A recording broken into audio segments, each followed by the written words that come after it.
contra la corrupción transnacional de la CEPS, señor Jorge Bermúdez Soto. Esta mañana estamos muy contentas y contentos de estar dando el puntapié inicial a unas jornadas de trabajo que vamos a tener en el marco de OLACEPS para la elaboración de la política regional en materia de lucha contra la corrupción, un trabajo del que estamos bastante, aún no ha visto la luz, pero que ha sido un proceso del que estamos bastante contentas y contentos de poder liderar en conjunto con las EFS, que son miembros de la comisión técnica que ya les contaba, la CTCT. Quiero agradecer y aprovechar esta ocasión de agradecer a UNODC, en particular a la oficina regional que nos ha estado apoyando en este proceso, en la persona en este momento de Sebastián, pero también Fabián y otros colegas que han estado acompañándonos para poder asegurar que podamos tener un proceso y un producto bastante interesante. También quiero agradecer a todas las FS que son parte de la CTCT, que están comprometidas con generar un producto de calidad, un proceso bastante participativo en el que nos empezaremos reuniendo y aprovecho de contar a quienes no conocen el proceso. Nosotros comenzamos en Panamá el año pasado un proceso de elaboración de esta política y que se asentaron las bases de lo que va a ser esta política, que en este momento tiene 8 áreas a ser trabajadas para trabajar no solo la lucha contra la corrupción en el sentido externo de las FS, sino también a la interna, promoviendo conductas íntegras y éticas para poder fortalecer nuestro trabajo y así eventualmente como corolario, ¿no?, de fortalecer la buena gobernanza y las democracias en nuestros respectivos estados. Así que agradezco a todos los enlaces, al CTCT que están hoy acompañándonos. Les doy un caluroso saludo. No quiero ocupar demasiado tiempo, pero aprovecho también de agradecer al equipo en Chile que está liderando este trabajo, en particular David, Gabriela, Nayaret, probablemente quienes están viéndonos no conocen, y a nosotros como Implementing Partners. Además, olvidé mencionar a nuestros colegas de UNODC basados en Viena, que hoy también nos van a acompañar para poder ver la forma en que podemos trabajar las EFS con las agencias anticorrupción, que es un trabajo que se desprende desde la Declaración de Abu Dhabi, con el que estamos bastante comprometidos también en hacer realidad. Sin más, les quería dejar las palabras de inicio. Este va a ser un proceso bastante intenso que va a culminar, esperamos, con la aprobación de esta política en mayo de este año. Así es que agradecemos a UNODC que comencemos este proceso con un estudio, con compartir experiencias, con conocer las cosas que están funcionando en nuestra región, de manera que podamos catalizar los procesos que vamos a llevar a cabo en cada una de nuestras EFS para poder hacer realidad nuestro mandato en materia de lucha contra la corrupción. Así que agradezco el espacio, Sebastián, y esperamos que este proceso y esta instancia, este encuentro, este intercambio de hoy sea muy productivo. Gracias. Muchísimas gracias, señora Santana. Para nosotros es un honor contar con su participación. Paso entonces a darle la palabra al señor Olivier Inizan, representante regional adjunto de la Oficina de las Naciones Unidas contra la Droga y el Delito para la región andina y el Cono Sur. Adelante, señor Olivier, por favor. Bueno, buenos días a todos.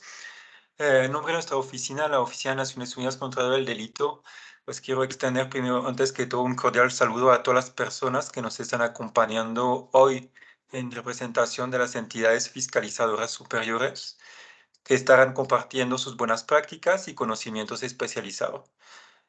También pues un especial agradecimiento a la Contraloría General de la República de Costa Rica, a la Contraloría General de Cuentas de la República de Guatemala, la Contraloría del Estado de la República del Ecuador y obviamente pues a la Contraloría de Chile. Saludos también pues a nuestros colegas de nuestra oficina vinculados al programa de la Declaración de Abu Dhabi, basados en Viena, quienes amablemente compartirán algunos insumos de gran interés para las conversaciones por venir. Finalmente, como lo mencionaba, pues será la oportunidad de agradecer especialmente a nuestros aliados de la Contraloría de Chile, quienes están ejerciendo la presidencia de la Comisión Técnica de Lucha contra la Corrupción Transnacional de la Organización Latinoamericana y del Caribe de Entidades Fiscalizadoras Superiores, y que son coorganizadores de este evento y han contribuido a que ese evento sea posible. Al público también, pues gracias por su participación. Veo que hay muchísima gente que está participando en este evento el día de hoy. Es para mí un honor compartir con ustedes este espacio, el cual nos convoca para resaltar los múltiples y valiosos esfuerzos encaminados a luchar contra la corrupción, esta vez en cabeza de algunas entidades fiscalizadoras superiores destacadas. Desde nuestra oficina conocemos muy bien la importancia y el papel que juegan esas entidades en la promoción de la transparencia y la integridad. Desde la implementación misma de la Convención de las Naciones Unidas contra la Corrupción, hemos visto cómo estas instituciones son clave para luchar contra la corrupción, no solo a nivel nacional, sino también a nivel transnacional. La cooperación entre agencias anticorrupción, entre órganos de control y la sociedad en general resulta clave para lograr resultados tangibles y duraderos. Según las cifras del informe de la revisión global de Intosai del año 2020, el 85% de las entidades fiscalizadoras superiores puede remitir posibles casos de corrupción a entidades competentes. Un 78% de estas entidades tiene la obligación de compartir información con instituciones especializadas anticorrupción y un 60% tiene el mandato de investigar directamente casos de corrupción y fraude. En resumen, el compromiso de las entidades fiscalizadoras superiores en la lucha contra la corrupción es esencial, bien sea por cuenta de mandatos para la investigación directa de tales casos o a través de la mediación con otras entidades especializadas.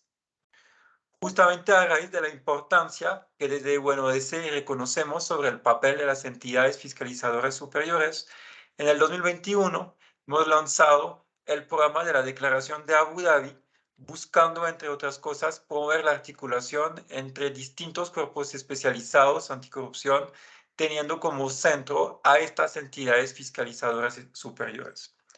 Nuestros invitados especiales directamente es parte de esta iniciativa. Sin duda, van a ampliar la información al respecto. Concebimos este evento como una oportunidad especial para fomentar la articulación regional en materia anticorrupción.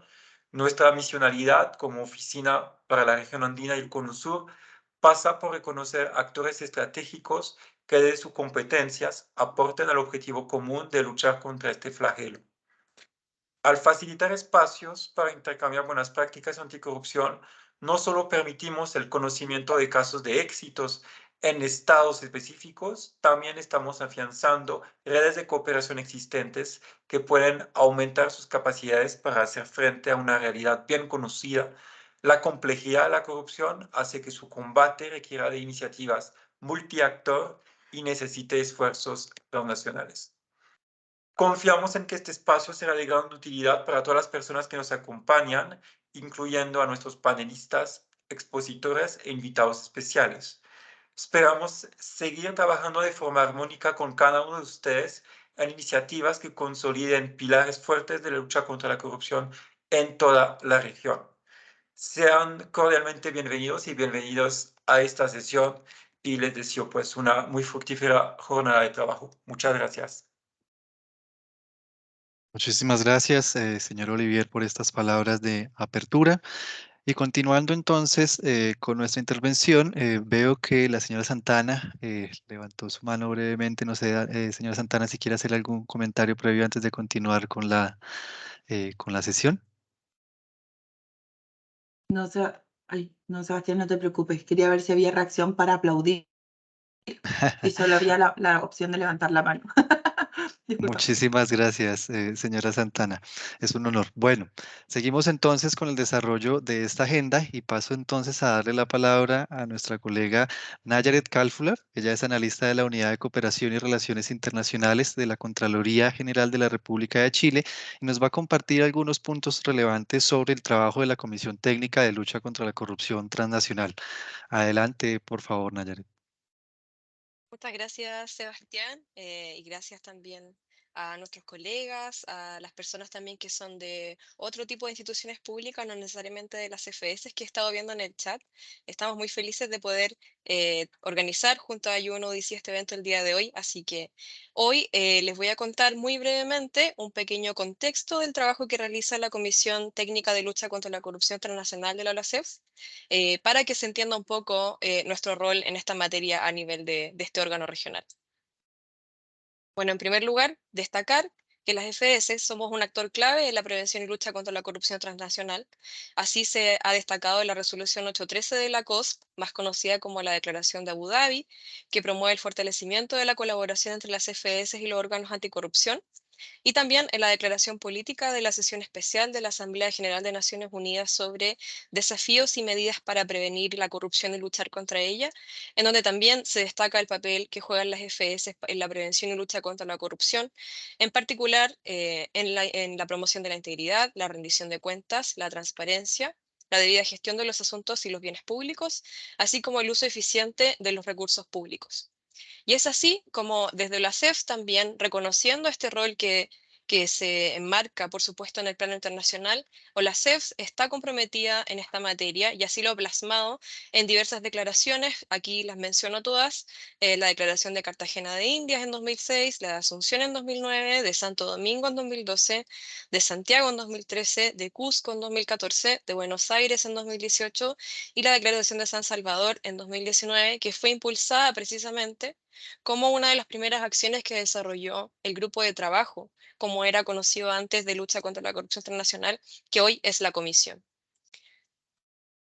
Y eso me lleva a contarles que el grupo de trabajo se estableció en 2019 para el primer periodo hacia 2022, que fue liderado por primera vez desde la FS de Ecuador como presidencia, y se denominaba Grupo de Trabajo Especializado en la Lucha contra la Corrupción Transnacional. Y también por iniciativa de la presidencia de Ecuador, el grupo pasó a transformarse en comisión técnica, lo que es hoy la Comisión Técnica de Lucha contra la Corrupción Transnacional, en 2022. Y eso dota a la OLACEF de un espacio permanente para trabajar estas materias. Hoy conformamos 14 FS esta comisión técnica, y nosotros desde la Contraloría General de la República de Chile, en el equipo, somos la presidencia de esta comisión desde febrero del año 2022.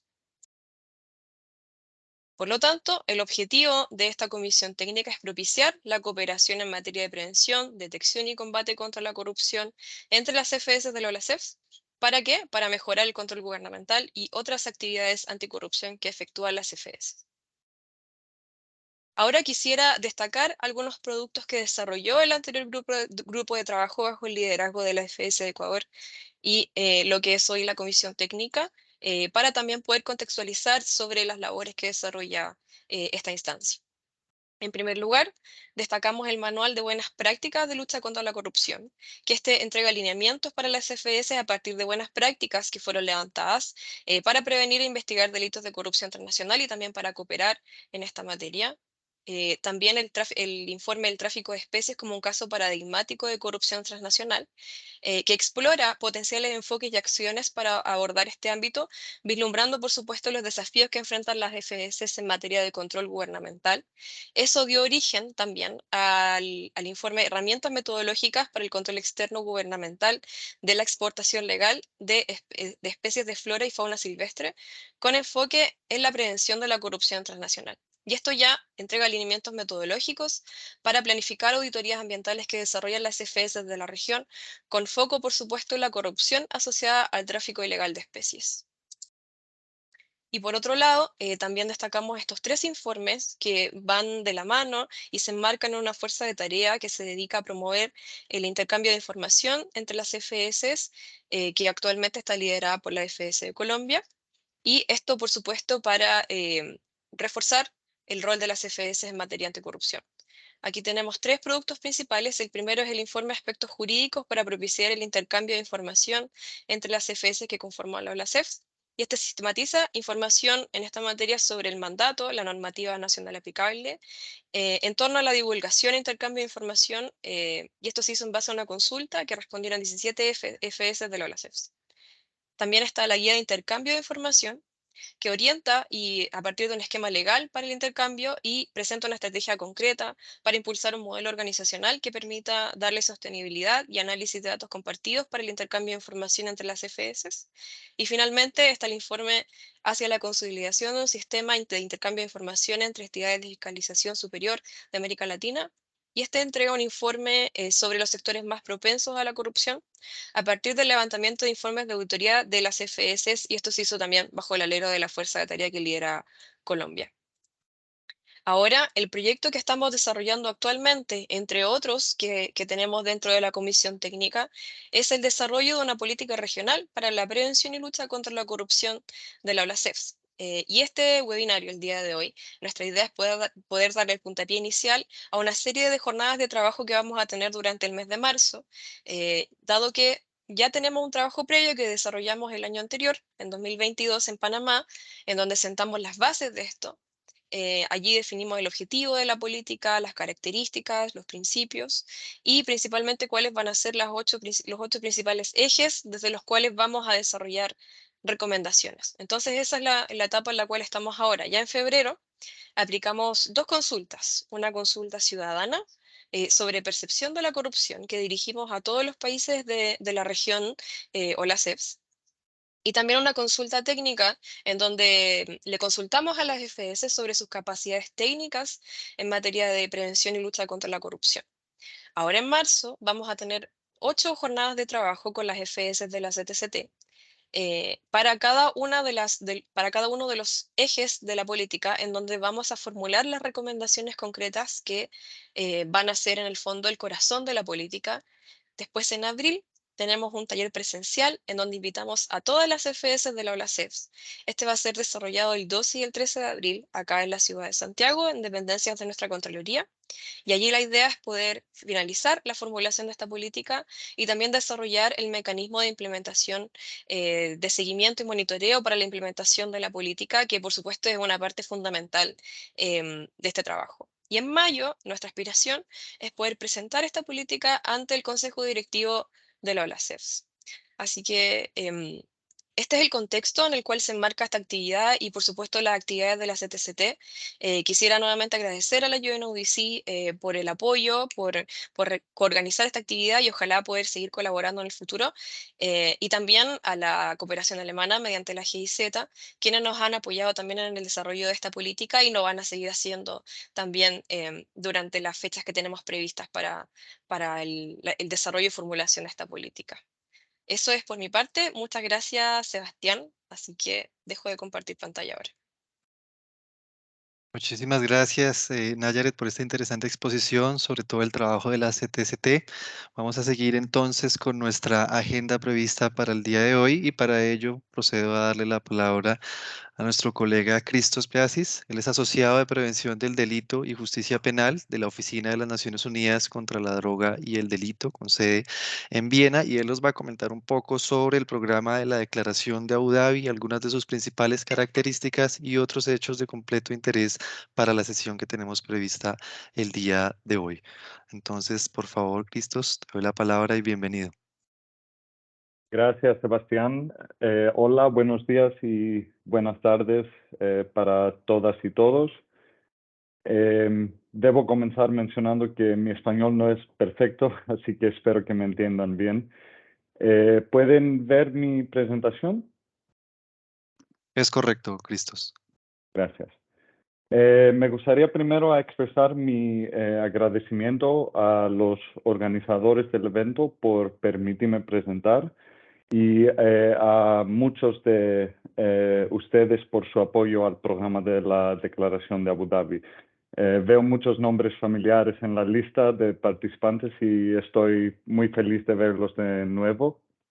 Hoy les presentaré un breve resumen del programa de la Declaración de Abu Dhabi, cuál es su base, qué trabajo hemos realizado hasta ahora y qué esperamos hacer en el futuro, y un poquito más sobre la guía práctica que hemos desarrollado y cómo se puede utilizar para fortalecer los esfuerzos de colaboración. Y también presentaré un poquito sobre el importante papel de las EFS en la prevención y lucha contra la corrupción y por qué la colaboración entre ellas y los órganos de anticorrupción es clave para mejorar este papel. Empezamos con la Declaración de Abu Dhabi. Para promover la implementación de la Convención de las Naciones Unidas contra la Corrupción, la Conferencia de los Estados partes de la Convención de las Naciones Unidas contra la Corrupción, la COSP por sus siglas en inglés, adoptó dos resoluciones. La primera, la resolución 813, que ya la hemos visto en la presentación de Nayaret, titulada Fortalecimiento de la colaboración entre las entidades fiscalizadoras superiores y los órganos de anticorrupción para prevenir y combatir la corrupción de manera más eficaz, reconociendo la importancia de las entidades fiscalizadoras superiores y los órganos anticorrupción en la lucha contra la corrupción. Además, tenemos la nueva resolución 93, que es el seguimiento de la Declaración de Abu Dhabi y que tiene un enfoque en el uso de las tecnologías y de la información y las comunicaciones. Y con esto tenemos el programa de la Declaración de Abu Dhabi, que es un proyecto financiado por la entidad fiscalizadora superior de los Emiratos Árabes Unidos e implementado por la Subdivisión de Corrupción y Delitos Económicos de nuestra oficina.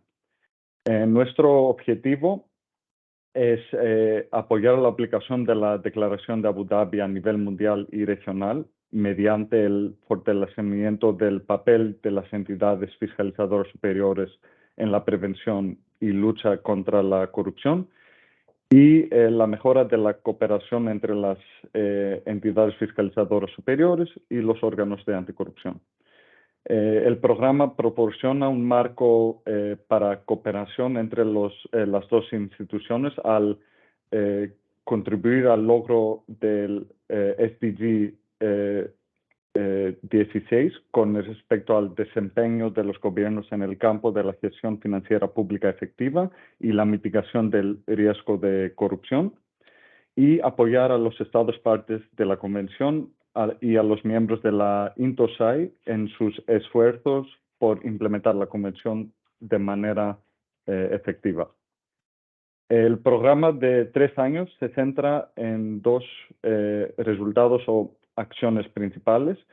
La primera acción es publicar una guía práctica para proporcionar sugerencias sobre cómo establecer nuevas y mejorar la efectividad de las relaciones de trabajo existentes entre las entidades fiscalizadoras superiores y los órganos de anticorrupción dentro de los países y también a nivel regional y global. Y la segunda es desarrollar, probar, validar y publicar sesiones y módulos de capacitación para las entidades fiscalizadoras superiores y los órganos de anticorrupción. Pero ¿por qué es tan importante que las entidades fiscalizadoras superiores trabajen en conjunto con los órganos de anticorrupción y otras agencias relevantes? Porque las entidades fiscalizadoras superiores tienen un papel fundamental en la lucha contra la corrupción. Como ya conocemos, la auditoría refuerza la rendición de cuentas, ya que legitima la información en la que se basa la rendición de cuentas financiera y formal. Por lo tanto, las entidades fiscalizadoras superiores ayudan a las instituciones públicas a actuar de acuerdo con los principios de responsabilidad e integridad, mejorar su desempeño y ganarse la legitimidad y la confianza de los ciudadanos. Sobre la base de su función de supervisión, las entidades fiscalizadoras superiores pueden fomentar un entorno propicio para la buena gobernanza. La función de supervisar la conducta de las entidades del sector público coloca a las entidades fiscalizadoras superiores en una posición única para recomendar controles internos efectivos que pueden contribuir a la prevención de la corrupción. Eso también consiste con la suposición de que una auditoría mejorada y de mayor calidad en el sector público tiene un resultado amplificado en la reducción de los niveles de corrupción nacional. Además, el papel y las actividades de las entidades fiscalizadoras superiores pueden permitirle detectar actos corruptos y actos que presentan un riesgo de corrupción. Más específicamente, las entidades fiscalizadoras superiores pueden contribuir aún más a prevenir y combatir la corrupción, ya sea directamente o trabajando en conjunto con los órganos de anticorrupción y los órganos encargados de hacer cumplir la ley pertinentes. Entre otras cosas, participar en el diseño, la implementación y el monitoreo de las estrategias nacionales de anticorrupción, en particular mediante el uso de hallazgos de auditoría y la identificación de áreas de mayor riesgo donde la corrupción puede ser más frecuente, la integración de procesos de auditoría externa y gestión de riesgos de corrupción, la auditoría de la eficacia de los programas y políticas públicas, en particular en el ámbito de la contratación pública, proporcionar conclusiones de auditoría y otra información financiera para respaldar investigaciones y actuar como testigos expertos en procedimientos judiciales. Desarrollar planes de auditoría futuros, tomando nota de las investigaciones en los informes de anticorrupción concluidos. Participar en investigaciones como parte de un grupo de trabajo, proporcionar capacitación a las autoridades encargadas de hacer cumplir la ley y también implementar soluciones técnicas como el uso de modelos predictivos para evaluar irregularidades y compartir esta información con contrapartes relevantes de lucha contra la corrupción. Ahora que hemos identificado algunas de las formas en que las entidades fiscalizadoras superiores pueden apoyar la prevención y la lucha contra la corrupción, podemos pasar al primero de los dos resultados principales del proyecto de la declaración de Abu Dhabi, es la guía práctica. La guía práctica se desarrolló a través de un enfoque consultivo y abierto con la participación de muchos representantes y expertos de las entidades fiscalizadoras superiores y los órganos de anticorrupción de todo el mundo. Como parte de este proceso, organizamos 13 reuniones separadas de expertos, 10 reuniones de consulta individuales y un evento antes de la 9ª sesión de la conferencia. El objetivo de esta guía es dar consejos prácticos sobre cómo construir, mejorar las relaciones de trabajo entre las entidades fiscalizadoras superiores y los órganos de anticorrupción dentro de los países y a nivel regional y global. Se puede utilizar como herramienta analítica para evaluar las oportunidades de colaboración en materia de anticorrupción. Y la guía se divide en 6 partes, siguiendo la estructura y el orden de la Convención contra la Corrupción. La primera es comprender a las partes interesadas y los marcos institucionales nacionales, que tiene como objetivo ayudar a las partes interesadas en la prevención y la lucha contra la corrupción a comprender el marco institucional nacional de las entidades fiscalizadoras superiores y los órganos de anticorrupción.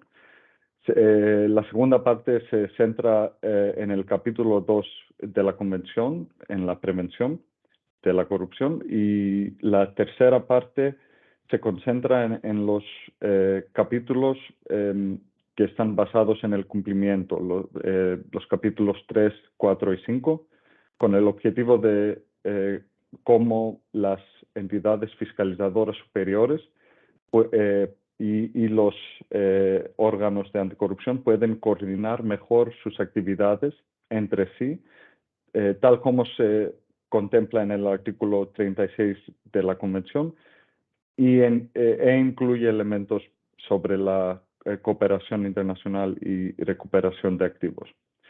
La próxima parte es la cooperación internacional, que muestra ejemplos de buenas prácticas en la colaboración entre organismos a nivel internacional y regional. Y la quinta parte, la creación de capacidades y conocimientos, que se centra en iniciativas e intercambios de conocimientos entre entidades fiscalizadoras superiores y órganos de anticorrupción. Y la última parte, que promueve el uso de las tecnologías de la información y la comunicación. Si bien aún no está disponible en español, solo en inglés la guía práctica, puedo confirmar que se ha enviado para su traducción y debería estar disponible en un par de meses. El público objetivo de la guía práctica no son solo las entidades fiscalizadoras superiores y los órganos de anticorrupción, sino también otros organismos que participan en el campo de anticorrupción en el marco nacional. No obstante, si enfrentamos ciertas dificultades a la hora de asumir los marcos institucionales nacionales como punto de partida.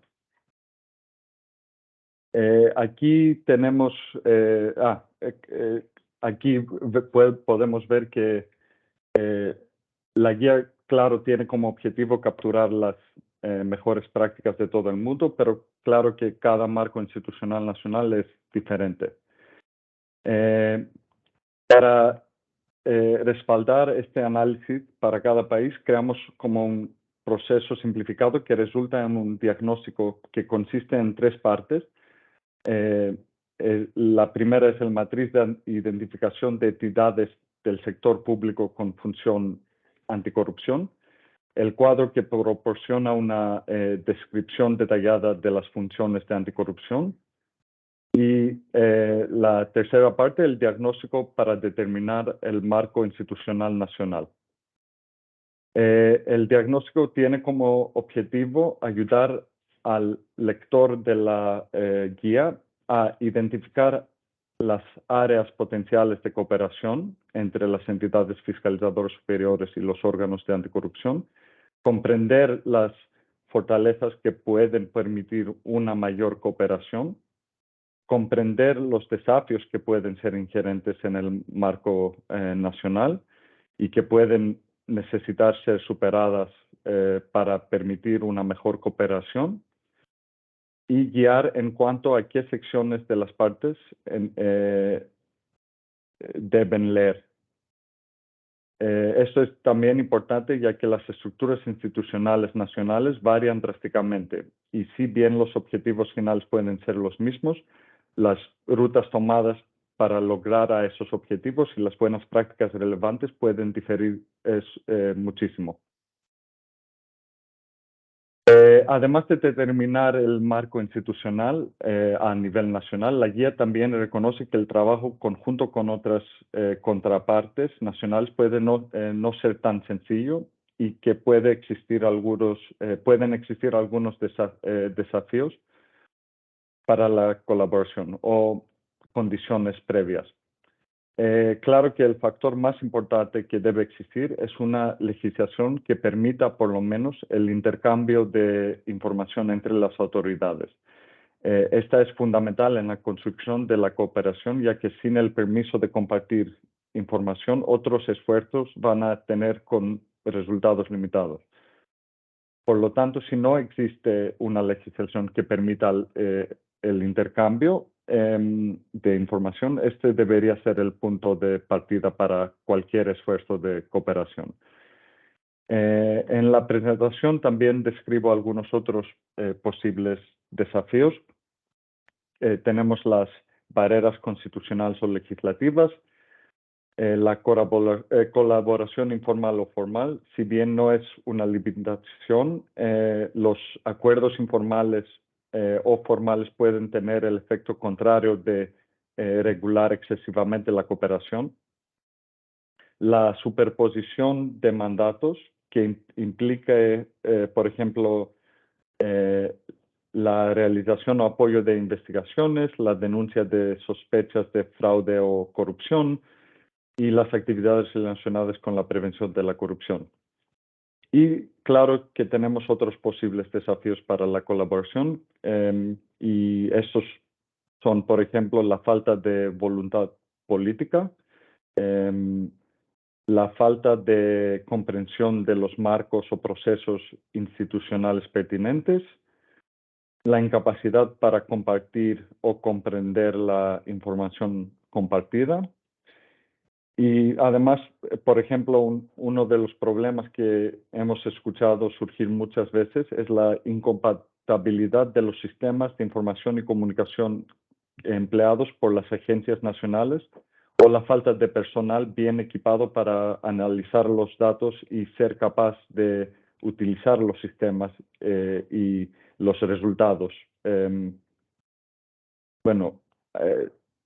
La segunda parte está basada en el capítulo 2, las medidas preventivas, y se centrará en cómo se puede utilizar la cooperación entre las entidades fiscalizadoras superiores y los órganos de anticorrupción para fortalecer los esfuerzos de prevención de la corrupción. Incluye el diseño y la implementación de estrategias y planes de anticorrupción, la integración de los procesos de auditoría externa y gestión de riesgos de corrupción y el papel de las entidades fiscalizadoras superiores en la implementación de los artículos 7 a 14 de la Convención. En el contexto de la colaboración entre las entidades fiscalizadoras superiores y los órganos de anticorrupción, eso también puede incluir la participación de las entidades fiscalizadoras superiores en el diseño e implementación de estrategias, en estrategias nacionales de anticorrupción, la examinación de las entidades del sector público en la identificación de las debilidades de los sistemas de gestión pública, auditar la implementación de la estrategia y enviar las conclusiones al órgano de anticorrupción responsable, la integración de auditorías externas y metodologías de gestión de riesgos de corrupción adoptados por cada institución, el uso de las conclusiones de la evaluación del riesgo de corrupción para informar el diseño de la auditoría y la auditoría de la implementación de estrategias de gestión de riesgos de corrupción. En la tercera parte de la guía, el enfoque es cómo se puede utilizar la cooperación entre las entidades fiscalizadoras superiores y los órganos de anticorrupción para fortalecer la aplicación de la legislación de anticorrupción. Y incluye varios temas de denuncia y detección, investigación de corrupción y recuperación de activos. Incluso en los casos en que una entidad fiscalizadora superior no desempeñe un papel directo en la detección de corrupción, es muy probable que existan áreas de posible cooperación y colaboración entre ella y los órganos de anticorrupción correspondientes, como a través de la notificación de una actividad sospechosa. La participación, las percepciones y el conocimiento de las entidades fiscalizadoras superiores en investigaciones de corrupción y recuperación de activos en jurisdicciones donde no tienen un mandato de investigación tiene el potencial de hacer que las operaciones sean más eficientes y efectivas. En ese contexto, eso puede incluir que las entidades fiscalizadoras superiores realicen investigaciones de corrupción o contribuyan a ellas, que comparten experiencia para apoyar investigaciones y que trabajan como parte de un equipo conjunto de investigaciones. La próxima parte es en la guía es la cooperación internacional. y la cooperación internacional y regional entre las entidades fiscalizadoras superiores y los órganos anticorrupción puede ampliar el alcance y el impacto de las acciones de prevención y aplicación de la corrupción, ya sea a través del intercambio de ejemplos, de buenas prácticas, información y desafíos encontrados, así como a través del desarrollo y acuerdo de estándares y enfoques que se adoptarán a nivel nacional. Por cierto, la cooperación internacional puede adoptar varias formas. Al nivel global tenemos las Naciones Unidas, la INTOSAI y en el contexto de los órganos de anticorrupción, la Asociación Internacional de Autoridades Anticorrupción, IACA, pero también existen otras iniciativas que pueden actuar como plataforma para mejorar las relaciones internacionales y regionales. También las organizaciones regionales de la INTOSAI celebran conferencias y capacitaciones y firman memorandos de entendimiento para fortalecer la colaboración y la comunicación entre las entidades fiscalizadoras superiores individuales de regiones particulares. También tenemos la cooperación entre entidades fiscalizadoras superiores como otra ruta para la cooperación entre países. La cooperación internacional entre las entidades fiscalizadoras superiores, el compromiso con organizaciones establecidas como la INTOSAI y sus 7 organizaciones regionales, así como las iniciativas externas locales, regionales e internacionales, aunque ya existen, pueden mejorarse aún más. Esto, claro, permitiría la implementación de foros internacionales dedicados al intercambio de experiencias, habilidades, conocimientos e información relacionados con el papel de las entidades fiscalizadoras superiores en la lucha contra la corrupción. Por ejemplo, una buena práctica a superar estos desafíos es de la OLACEFS, la Comisión Técnica de Lucha contra la Corrupción Transnacional, con el carácter de comisión técnica permanente que tenía su origen en el grupo de trabajo. Y también cómo podemos nosotros ayudar y qué estamos haciendo para apoyar la cooperación internacional. Como parte del segundo objetivo del programa, estamos organizando una serie de talleres regionales que están impartiendo entre los grupos regionales de la INTOSAI con el objetivo de aprovechar el conocimiento y la experiencia de las autoridades pertinentes de los países destinatarios para facilitar las decisiones informadas sobre la mejora de las colaboraciones. Los talleres permiten discusiones detalladas y la identificación de las áreas de cooperación, el intercambio y las acciones conjuntas. También proporcionan una plataforma para el aprendizaje entre pares a partir de las experiencias y las buenas prácticas de otros países y para las discusiones sobre las formas de mejorar la eficacia y los mecanismos operativos de cooperación. Con el apoyo de los colegas de la Contraloría General de Chile, en septiembre del año pasado organizamos con éxito el primer taller regional de ese tipo en la Ciudad de México, centrado en la región de OLACEFS. Durante 2 días recibimos a 46 participantes de 16 países de América Latina y el Caribe, en representación de 15 entidades fiscalizadoras superiores y 17 órganos de anticorrupción.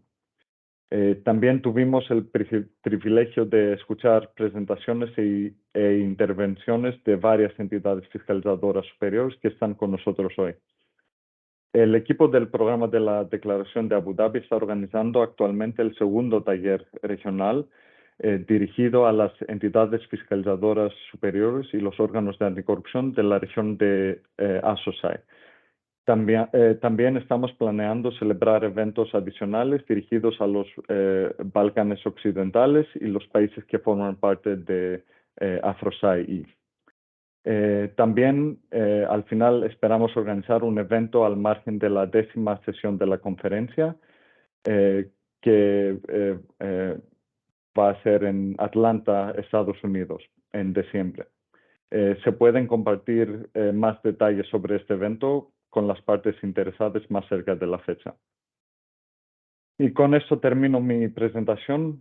Voy también a compartir un enlace a la versión en inglés de la guía práctica en el chat para cualquier persona que está interesada. También puede ver mi contacto si quiere discutir y discutir cómo podemos apoyar sus iniciativas. Muchísimas gracias. Muchísimas gracias, Cristos, por esta excelente y clara exposición sobre el programa de la Declaración de Abu Dhabi, la importancia y el rol de las entidades fiscalizadoras superiores en la lucha contra la corrupción. Creo que es un insumo completamente de interés para nuestros colegas, y ya habilitamos nuevamente el chat para que se puedan compartir allí los enlaces correspondientes según lo que has indicado. Seguimos entonces con el desarrollo de la agenda para hoy. En ese sentido, pasamos a la segunda sección de este encuentro regional, la cual comprende la presentación de buenas prácticas por algunas entidades fiscalizadoras superiores de la región, y para ello vamos a iniciar con el colega de la Contraloría General de la República de Costa Rica, el señor Jimmy Bolaños González. Él es fiscalizador en esta entidad y nos va a compartir su presentación. Yo con el mayor gusto voy a hacer voy a compartir la pantalla correspondiente. Les ruego, me regalen por favor un segundo. Adelante, igual señor Jimmy, mientras que hago el cambio. Sí, tengan todos muy buenos días. Agradecer la invitación que se nos ha hecho para participar de este evento en donde se presentan buenas prácticas de las entidades de fiscalización superior en materia de prevención de la corrupción. Van ustedes a ver que nuestra buena práctica nace en el año 2015 y ahorita está con una transformación importante que se las vamos a compartir. Podemos pasar a la siguiente pantalla. Nuestra buena práctica se llama 10 poderes para prevenir la corrupción. Siguiente. Nuestra Contraloría tiene el mandato de que puede hacer investigaciones, ya sea de mutuo propio o por denuncia, sobre irregularidades, pero también puede depurar las responsabilidades del caso. Tenemos entonces esa posibilidad de dar el debido proceso a los funcionarios públicos para que se defiendan y eventualmente si los encontramos responsables, pues entonces ordenamos la imposición de una sanción, ¿verdad?, disciplinaria, o incluso podemos imponer una responsabilidad civil para que cancelen, ¿verdad?, el daño que le han provocado a la hacienda pública. Pero nos cuestionamos estas potestades que tenemos desde 1949, sí deberíamos irnos un poco más para atrás, no solamente quedarnos con esa potestad de sancionar, sino también entrar en el campo de la prevención. Y justamente eso fue lo que hicimos en el año 2015 con el Plan Estratégico de la Contraloría, en donde incluimos un eje de prevención de la corrupción. La siguiente. Y bueno, una de las cosas que nos inquietó es, porque claro, esto significa hacerse muchas preguntas, investigar, realmente empaparse del tema. ¿Qué significa prevenir la corrupción? Y sobre todo, ¿qué sucede cuando la corrupción está muy arraigada? Cuando hay incluso un ambiente, un clima, una sociedad que tolera la corrupción. ¿Hasta dónde es posible desterrarla? ¿Hasta dónde es posible incluso extirparla? O como dicen las convenciones ¿verdad?, internacionales, como la nuestra, la interamericana, dice incluso erradicarla, cuando la corrupción está naturalizada. Bueno, pues en aquel momento nosotros incluso nos inspiramos en una situación que se daba en Costa Rica y que se fue cambiando. ¿Cómo? Se fue cambiando a través de que las personas tomaron conciencia de lo dañino que era esa situación y de que habían formas de poder cambiar eso que nos estaba dañando a todos.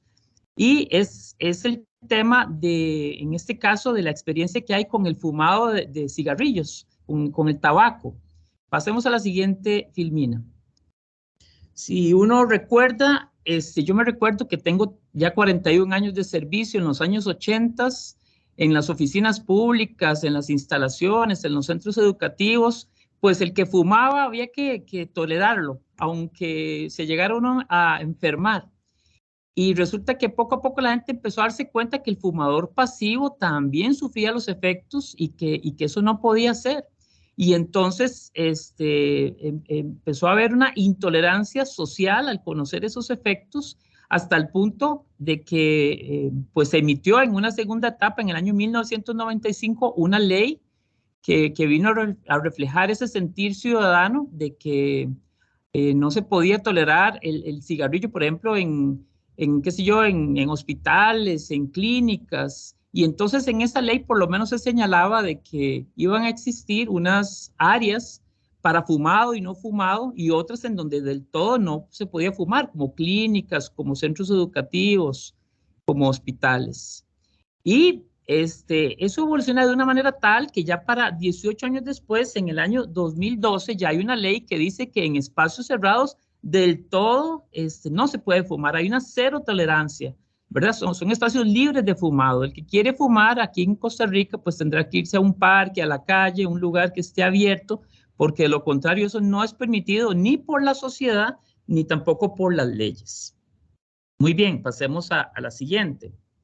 Entonces, eso hizo que nosotros pensáramos de que realmente para poder combatir la corrupción cuando está naturalizada o muy arraigada en ciertas instituciones, en ciertos procesos, verdaderamente tenemos que acudir a concientizar a las personas sobre lo dañino que es la corrupción para la democracia, para las personas, para los derechos humanos, etcétera. Y entonces nos dimos cuenta que teníamos que empezar a educar, porque la educación es la base y la garantía de la prevención. Y había que entonces identificar también cómo hacer conciencia, cómo hacer esta conciencia anticorrupción y cómo darle a las personas, a las instituciones, elementos, cómo darle herramientas para combatir este flagelo. Y fue así como en el año 2016 a 2020, se diseñó y se impartió un curso virtual a las instituciones públicas en donde se les ponía un tutor y era un curso muy extenso de 100 horas de duración porque se le pedía a cada institución que nombrara un equipo de personas con cierto perfil, ciertas características, que a través del curso iban a hacer un diagnóstico e iban a hacer todo un plan, una propuesta de plan de acción anticorrupción que al final del curso tenía que ser presentado ante el jerarca y íbamos los funcionarios de la Contraloría como testigos. Y así lo hicimos como con 28 instituciones en todo ese periodo. Pero posterior a eso, reflexionamos de que teníamos que ir más allá, de que teníamos que hacer un curso que pudiera ser mucho más masivo y, ¿por qué no?, que no se quedara en los estrechos límites del territorio de Costa Rica, sino que fuera más allá, que fuera a nivel internacional, hacia los países, por ejemplo, que componen nuestra región, los países de la OLACEFS. Y entonces en el año 2021 empezamos a trabajar en una versión actualizada de ese curso que se pudiera ofrecer a todos los países de la OLACEFS, pero eso sí, con la diferencia de que ya no iba a haber tutor, de que el curso iba a ser totalmente autodirigido para que fuera masivo, que lo pudieran llevar centenares de personas, que la versión fuera corta, de hecho son 12 horas lo que se hizo, y en donde se le quiten todas las referencias a la legislación y a los instrumentos locales propios de Costa Rica y quede con estándares internacionales, con instrumentos, digamos, y con mecanismos que pudiéramos todos entender y compartir en todos nuestros países. Siguiente, por favor. Y todo esto, ¿por qué? Porque nosotros consideramos que a través de este curso, el que lleve este curso, es posible que pueda desarrollar un escudo contra la corrupción, ¿verdad? Como una coraza, como un blindaje. ¿Y a qué nos referimos con eso? Ahí ustedes ven unas flechas que chocan y se parten contra ese escudo.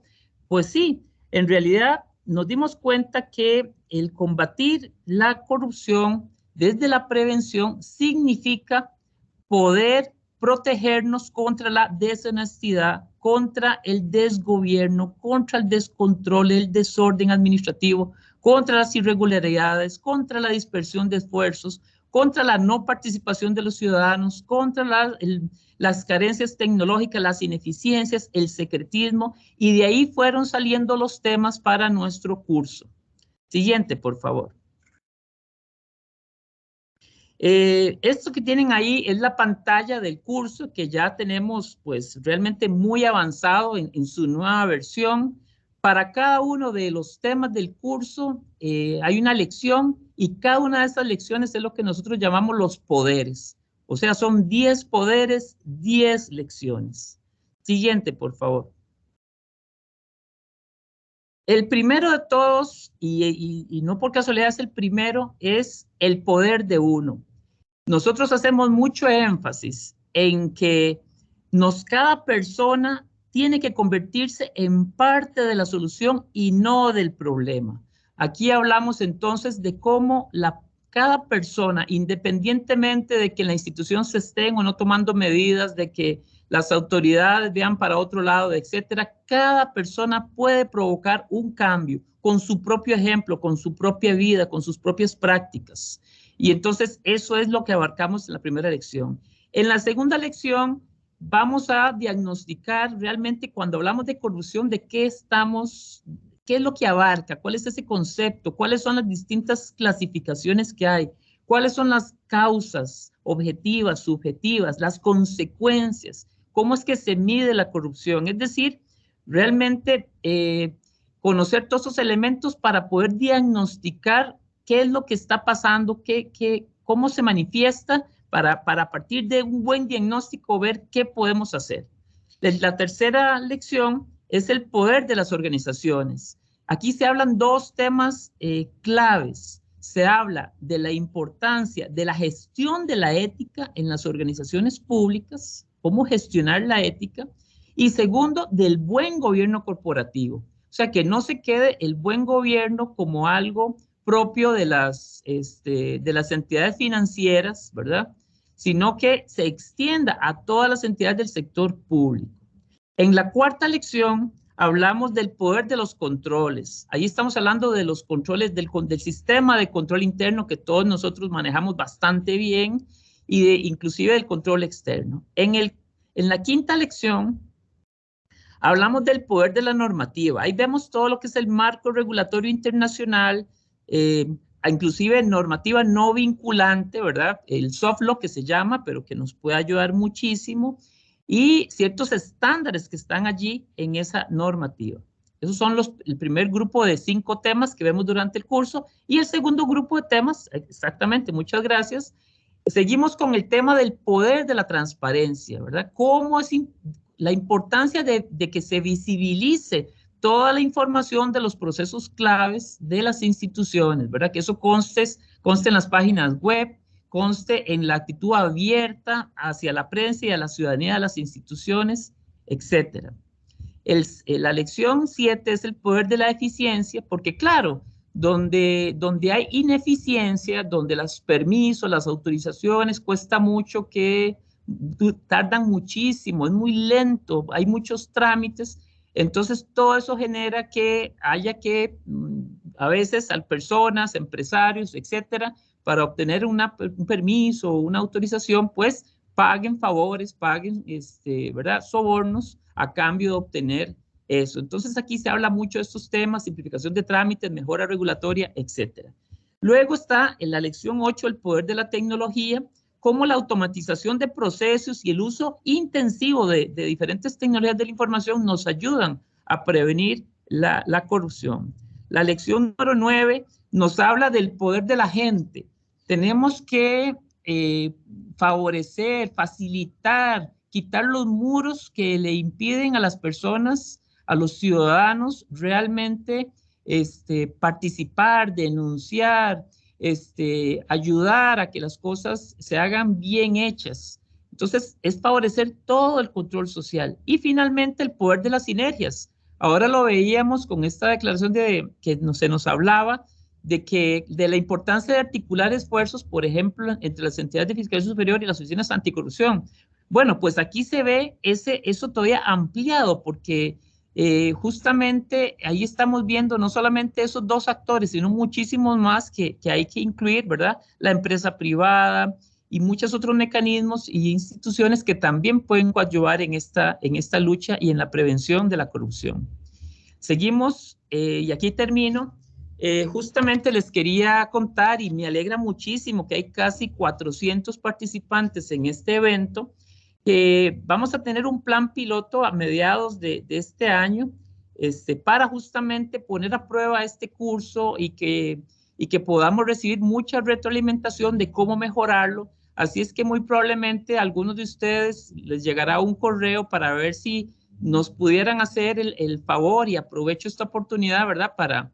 Para invitarles a que nos colaboren llevando el curso y dándonos sus aportes para poderlo mejorar, y ya para finales de este año tener la primera edición que, como les digo, tiene una vocación, digamos, de impartirse y de ofrecerse para todos nuestros países. Muchísimas gracias. Muchísimas gracias, señor Jimmy, por compartir esta excelente buena práctica por parte de la Contraloría de Costa Rica. Seguiremos entonces con la agenda planteada para hoy y para ello procederemos a darle la palabra al señor Carlos Orozco. Él es director de auditoría al sector de economía, finanzas, trabajo y previsión social de la Contraloría General de Cuentas de Guatemala. Adelante entonces, por favor, señor Orozco. Mil gracias. Muchas gracias, Sebastián. Muy buenos días para todos. Es un gusto poder saludarles y pues también agradecer a los organizadores de este encuentro regional de buenas prácticas por la invitación que se hiciera a la EFS de Guatemala. Así es de que pues reciban todos y cada uno de ustedes un cordial saludo de la Contraloría General de Cuentas de la República de Guatemala. En el contexto de las buenas prácticas que pues cada una de las EFS realiza en su país, pues queremos compartir con ustedes sobre esta buena práctica que como EFS de Guatemala estamos implementando justamente desde el año 2022, y es el Sistema Nacional de Control Interno Gubernamental, que pues nosotros acá en nuestro país lo conocemos como SINASIG.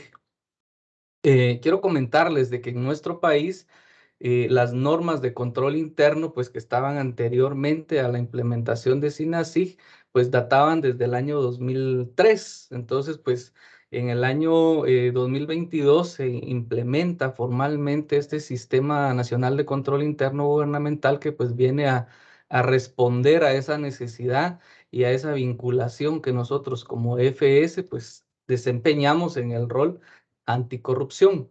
Y para ello, pues quiero comentarles que una de las teorías más aceptadas que explican los factores que inciden para que una persona llegue a cometer actos de corrupción, pues es justamente el triángulo de la corrupción. Y este triángulo de la corrupción habla de tres factores. Entre ellos, pues está la motivación, la oportunidad y la racionalización. Y es en el factor de la oportunidad donde nosotros como FS podemos desempeñar un rol muy importante. En el factor de la motivación, pues muchas de las personas que cometen actos de corrupción, pues es debido a que se encuentran imposibilitados de pagar sus cuentas.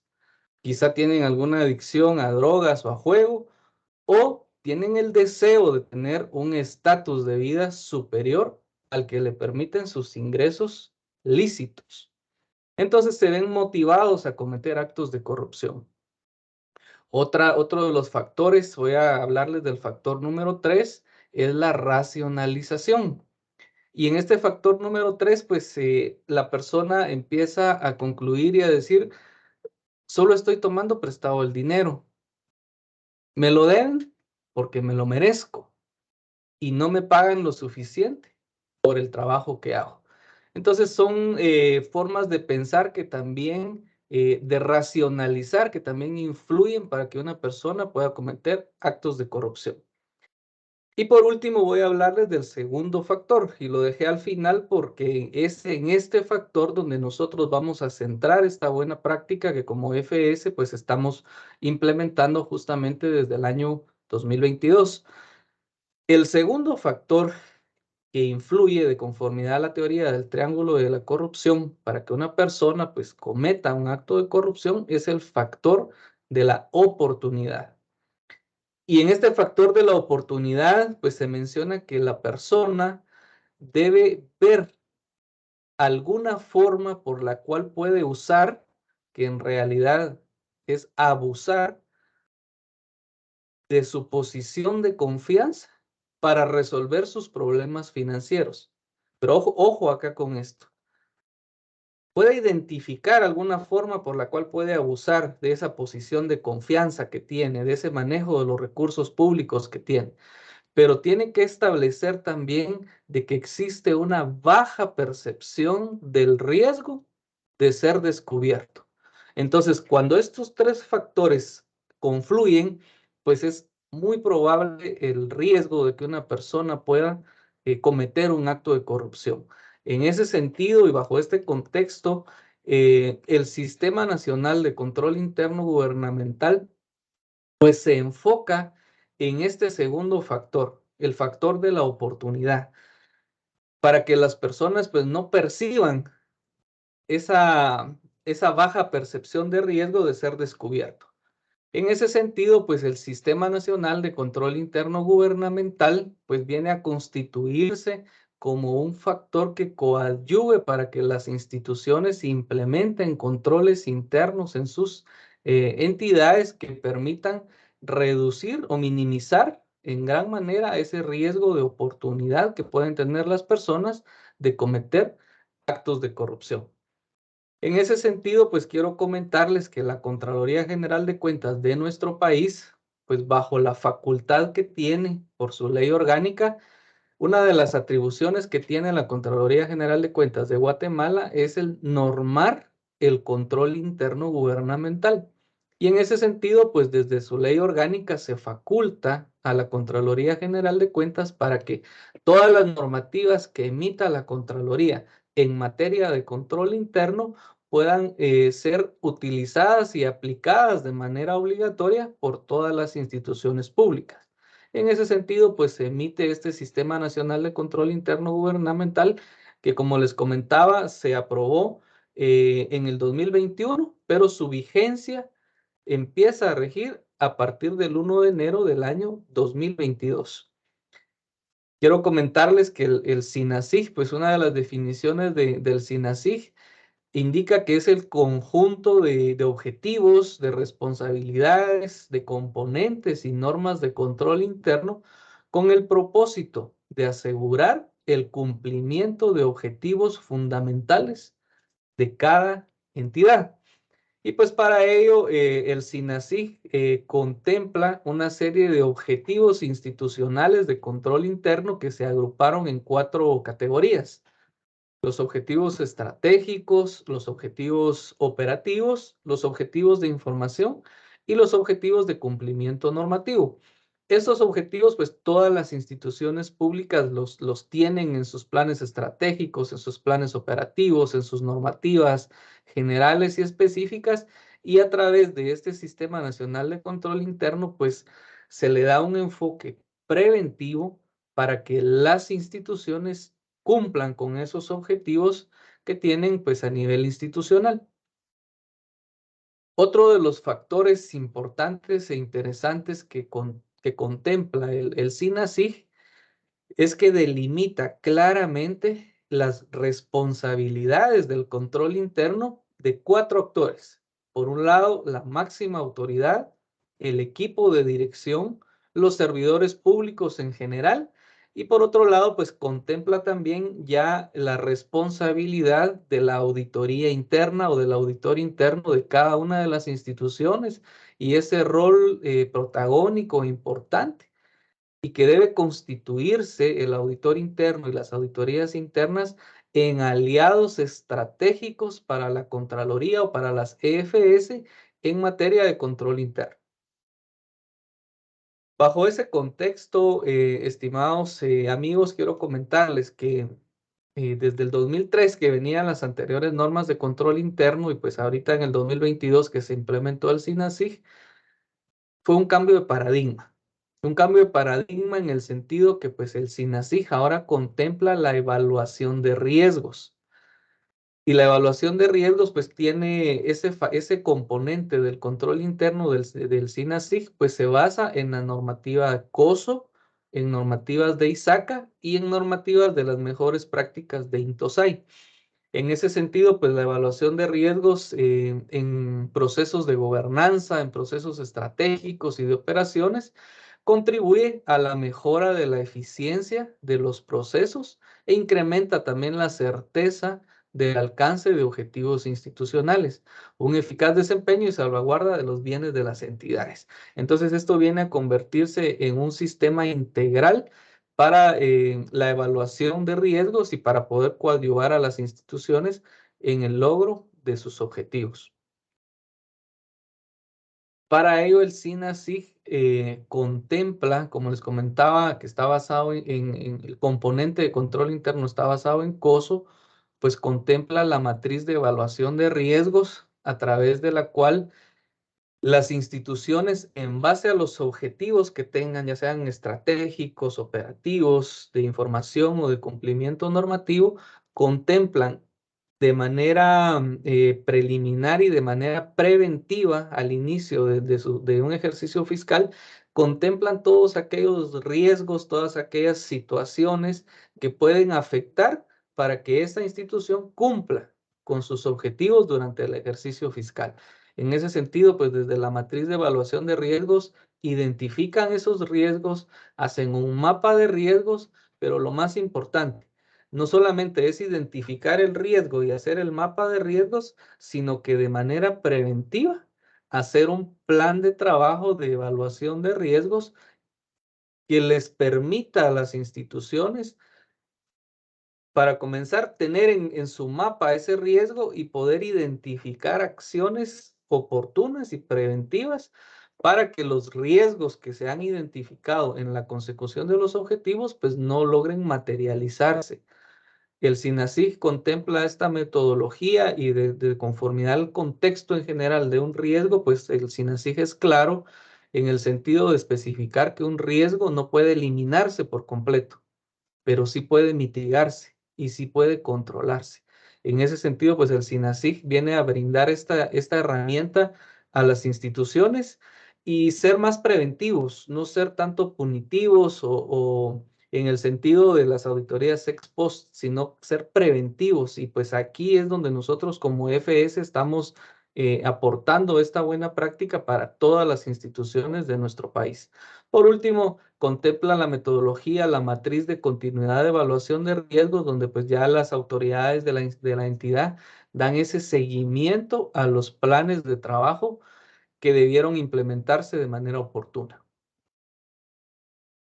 Como les comentaba, en el caso del SINASIG, pues tiene su base en COSO, en la normativa COSO, y pues contempla una serie de componentes, este Sistema Nacional de Control Interno Gubernamental, que pues se inician desde su base con un entorno de control y gobernanza, donde se aborda de manera franca el tema ético por parte de cada una de las instituciones. Contempla el módulo o el componente de evaluación de riesgos que les comentaba anteriormente, las actividades de control, la información y comunicación y las actividades de supervisión. En ese sentido y en ese rol que nosotros como FS debemos pues coadyuvar a las agencias anticorrupción en esa lucha contra este flagelo de la corrupción, pues nosotros desde la FS de Guatemala estamos contribuyendo no solamente en el rol de normar el control interno, sino en el rol de poder brindar a las diferentes instituciones herramientas que les permitan tomar acciones oportunas, pero sobre todo preventivas en materia de control interno. Quiero agradecer por el espacio y pues estamos a la orden en las siguientes fases de esta actividad. Muchas gracias, Sebastián, y pues Un gusto haber compartido. Saludos desde Guatemala. Muchísimas gracias, señor Orozco, por esta completa presentación de la buena práctica por parte de la Contraloría General de Cuentas de la República de Guatemala. Siguiendo entonces con nuestra agenda prevista para hoy, pasamos a darle la palabra a las colegas que nos acompañan desde la Contraloría General del Estado de la República de Ecuador. Ellas son la señora Lisette Villacrés, Supervisora Nacional de Asuntos Internacionales y Gestión Estratégica, y la señora Salomé Yepes, especialista de Asuntos Internacionales y Enlace de Proyectos. Adelante entonces, colegas, y bienvenidas.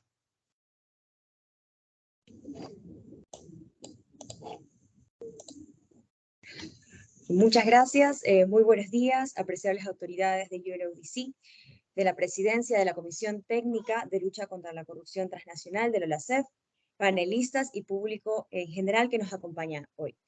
Como fue mencionado, mi nombre es Lisette Villacrés y antes de empezar quisiera extenderles un cordial saludo de parte del ingeniero Carlos Riofrío, Contralor General del Estado de la República del Ecuador.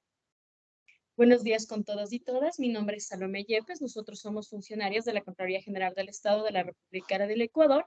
Y bueno, nuestra misión el día de hoy es hablarles sobre el simulador de conflicto de interés, que es nuestra herramienta para de buena práctica anticorrupción. Le doy paso a Lisette. Comenzamos. En ese marco, para contar nuestra experiencia, queremos un poco contextualizar de dónde nace esta iniciativa. En ese sentido, encontramos de que en el caso ecuatoriano no existe una legislación única para recopilar las disposiciones de conflictos de interés, entendiendo a estas como prohibiciones, incompatibilidades e inhabilidades. Es decir, nos encontramos ante un problema de tener una normativa vasta y dispersa. En ese sentido, justamente junto a la Oficina de Naciones Unidas contra la Droga y el Delito, en el marco de la Plataforma de América del Sur y México para implementar la Convención de Naciones Unidas contra la Corrupción, entablamos y pusimos en marcha un proyecto siguiendo distintas alternativas para lograr sopesar esta problemática. Siendo la más viable justamente poder considerar una herramienta digital en donde se transformen estas disposiciones normativas en un mapa de decisiones. Para ello utilizamos la metodología de Design Thinking, en donde tenemos una etapa de ideación, que fue justamente conversada con la UNODC. Pasamos a una etapa de elaboración, donde justamente con una consultora externa y expertos y expertas de la institución logramos definir este mapa de decisiones. Y luego pasamos también por una fase de ruptura, haciendo 2 talleres donde instituciones académicas, instituciones de la sociedad civil e instituciones públicas nos dieron retroalimentaciones significativas para el prototipo del simulador de conflictos de interés. Y con ello, pues pasamos nuevamente una parte de repetición donde hay una innovación continua de esta herramienta. Ok, ante lo expuesto, es interesante para nosotros exponerle nuestra matriz de decisiones, ¿sí? Lo interesante aquí es recalcar que esta herramienta nace en la normativa y tiene un sistema cíclico que vuelve a la normativa. Es así que, como ejemplo, les traemos aquí que nos hemos basado en la Ley Orgánica del Servicio Público, en el Código Orgánico Penal y 15 herramientas más que reúnen toda la normativa y todas las instituciones en cuanto a conflictos de intereses, ¿sí? Dentro de nuestra normativa ecuatoriana. Es así que pasamos a la definición de nuestras decisiones. Manejamos nosotros 5 roles. Vamos a situarnos en el primero, que sería deseo ser un servidor público.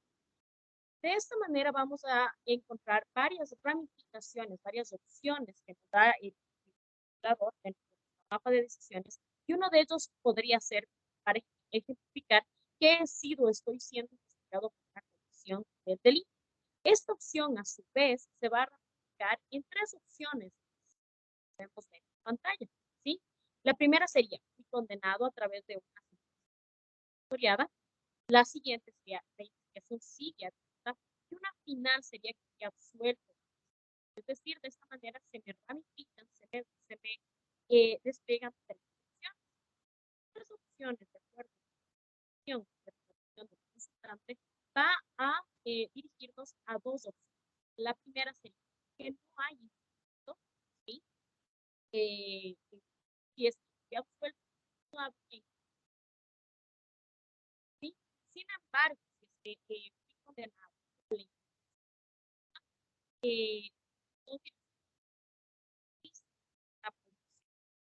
es así como en base.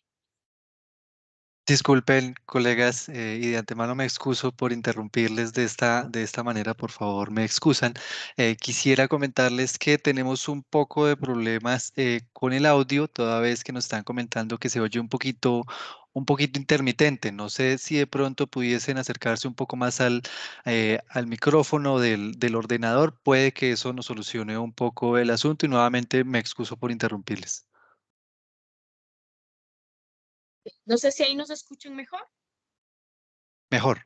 ¿Cómo está? ¿Sí? Ok, vamos a acercarnos un poco más. Continúo entonces en el tema de nuestro mapa de decisiones. Les comentaba que se iba ramificando las opciones de decisión para el consultante y que de esta manera el simulador nos iba dando la posibilidad de tener estas dos respuestas, ¿no? Estas dos resoluciones de la consulta. Una es, ¿existe prohibición o no existe prohibición? Y a la final, ¿no es cierto?, vamos a tener la recolección de los artículos de la normativa que nos permiten fundamentar la respuesta del simulador. En ese sentido, ahora que ya conocimos la lógica detrás de esta herramienta, quisiéramos presentarles cuáles son otras de las funcionalidades del simulador. Como fue mencionado, efectivamente la herramienta identifica 5 roles de consulta. El primer rol, deseo ser servidor público, luego soy servidor público y finalmente también si fui servidor público. Estos roles se complementan también con el rol de conocer si soy persona del sector privado y si soy cónyuge, hasta cierto grado de afinidad justamente de funcionarios y funcionarias públicas. En ese marco, otro punto muy importante fue también considerar que las consultas sean anónimas, es decir, que no se soliciten datos personales, y esto justamente va de la mano también por el hecho de que las respuestas no son de carácter vinculante. Esta es una herramienta de carácter preventivo y busca brindar una asesoría entre la normativa que ya existe. También en ese sentido, considerando que la herramienta tiene un carácter pedagógico, se ha incluido un glosario de los principales términos considerados. Y como último punto, y volviendo a mencionar justamente esta idea de tener una metodología de design thinking detrás, tenemos un buzón de sugerencias donde esperamos pues, tener la retroalimentación de las y los usuarios. Ahora bien, en esta diapositiva, pues les exponemos el link que les lleva automáticamente al portal, al simulador de conflicto de interés. Y a continuación, a manera ilustrativa, queremos mostrarles el siguiente ejemplo. Vamos a suponer que tenemos una consulta como servidoras públicas, que es la siguiente. Soy servidora pública y me pregunto si puedo ejercer otra actividad que coincide en el horario de mi trabajo. Nos situamos en el simulador, ponemos, ¿no es cierto?, en la opción de ser servidora pública, ¿sí? Y como ustedes pueden ver, se nos despliega un sinnúmero de opciones en donde nosotros podemos ir localizando nuestra realidad.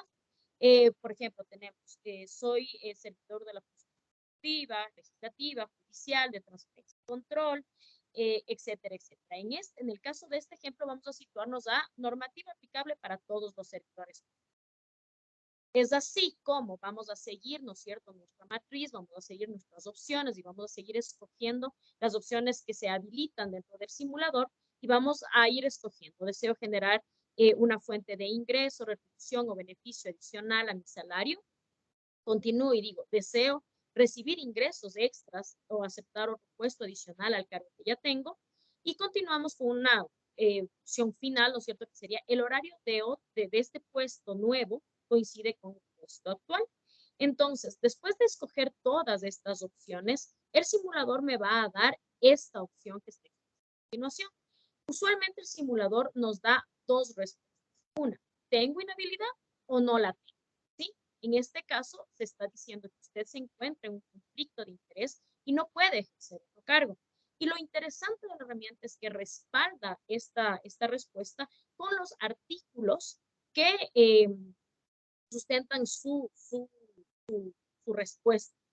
Como conclusión a este ejemplo en particular, podemos decir que usted no puede ejercer otra actividad según lo indica la normativa ecuatoriana para prevenir el empleo. Lo interesante también de esta parte del simulador es que debajo de las dos ventanas que ustedes ven de color azul y de color gris, se despega otra donde está redactada, donde está textualmente la normativa que nos permite guiarnos. este marco y ya para concluir con esta presentación, también queremos comentarles cuál es la visión prospectiva de esta herramienta. Y en ese sentido, pues justamente tenemos dos líneas de acción. Una primera línea que tiene que ver con el fortalecimiento de capacidades, pues consideramos que el simulador puede ser una herramienta que complemente un programa de capacitaciones, empezando por las y los funcionarios de la Contraloría General del Estado, para que puedan ser también embajadores de esta herramienta.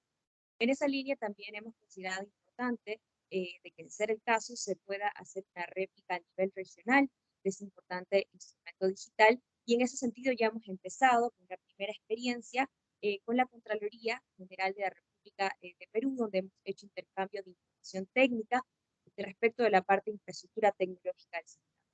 Es así que con eso concluimos esta presentación y estamos dispuestas a contestar sus dudas. Para nosotros ha sido un gusto compartir este espacio con ustedes y pues quedamos atentos al siguiente. Muchísimas gracias, señora Lisset, señora Salomé, por esta clara y concisa presentación sobre la buena práctica que nos comparten desde la Contraloría General del Estado de la República del Ecuador.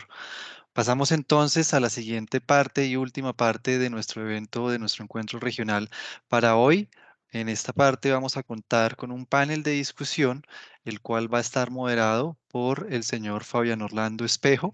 Él es coordinador temático senior anticorrupción de la Oficina de las Naciones Unidas contra la Droga y el Delito para la región andina y el Cono Sur. Así que, señor Espejo, por favor, adelante. Muchísimas gracias, Sebastián. Primero agradecer al nutrido público que nos ha estado acompañando en la jornada de hoy. Agradecer las excelentes ponencias de las que hemos sido testigos, especialmente las presentaciones de las buenas prácticas de Costa Rica, Guatemala y Ecuador. Muchísimas gracias, señor Bolaños. Muchísimas gracias, señor Orozco, y a las señoras Yepes y Villacrés. Para empezar este ejercicio, a continuación voy a hacer una serie de preguntas relacionadas con las buenas prácticas que nos acaban de presentar. En primer lugar, la primera pregunta que yo quisiera formularles es: ¿de qué manera ustedes identifican que pueden mejorar o implementar sus buenas prácticas, robustecerlas a través de las redes de cooperación regional existentes, como la OLACEF, por ejemplo, o a través de otras entidades fiscalizadoras superiores a nivel regional? Para responder a esta pregunta, por favor tengan en cuenta que las buenas prácticas que acaban de presentar tienen unas particularidades, y es que son acciones innovadoras que son susceptibles de tener un impacto, el cual es verificable. Son acciones que claramente pueden ser replicables y sostenibles en la región. Entonces, piensen ustedes cómo las buenas prácticas que nos acaban de compartir pueden mejorarse o robustecerse a través de las redes internacionales de cooperación existentes o a través de otras entidades fiscalizadoras superiores. Entonces, le doy primero la palabra en el orden de las presentaciones al señor Bolaños para que responda. Muchas gracias. Muchísimas gracias.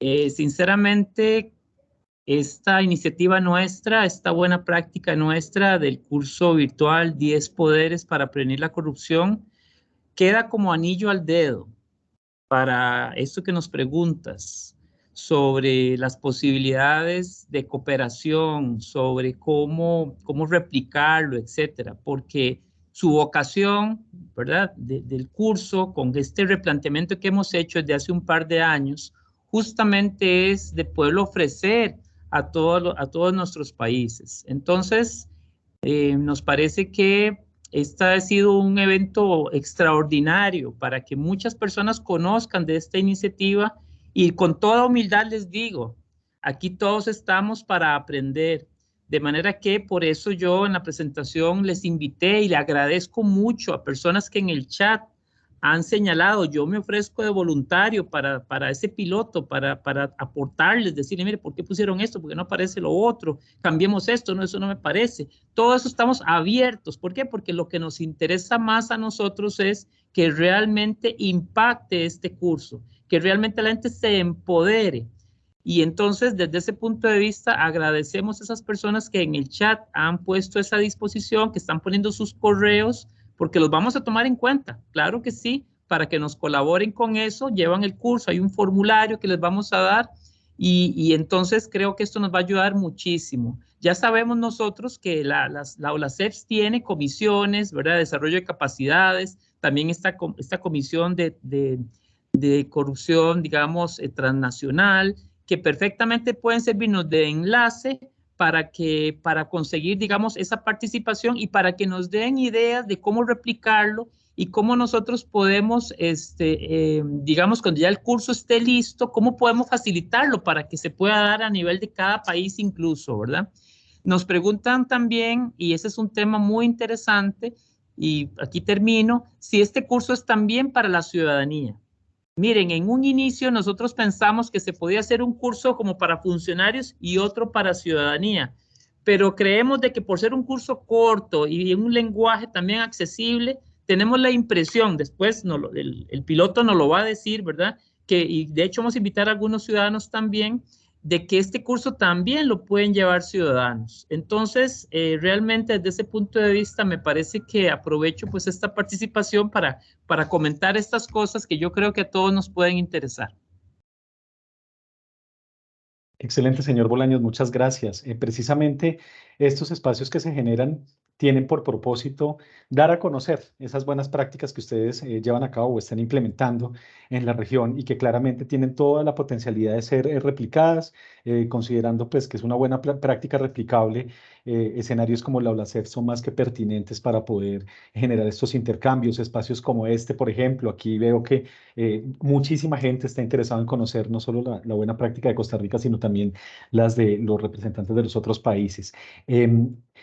Paso al señor Orozco para preguntarle la misma pregunta. ¿Cómo cree usted que puede nutrirse su buena práctica a través de las redes de cooperación regional existentes o a través de otras entidades fiscalizadoras superiores de la región? ¿Qué necesidades tiene la buena práctica o cómo se puede nutrir la misma de esas experiencias que tienen otros países? Muchas gracias, Fabián, por la pregunta. Bueno, pues quiero aprovechar para felicitar a los a los tres compañeros de las diferentes CFS que también presentaron sus buenas prácticas muy interesantes. Y pues respondiendo a la pregunta, nuestro país, en el caso de Guatemala, pues pertenece a la OCEF, ¿verdad? A la Organización Centroamericana y del Caribe de Entidades Fiscalizadoras Superiores.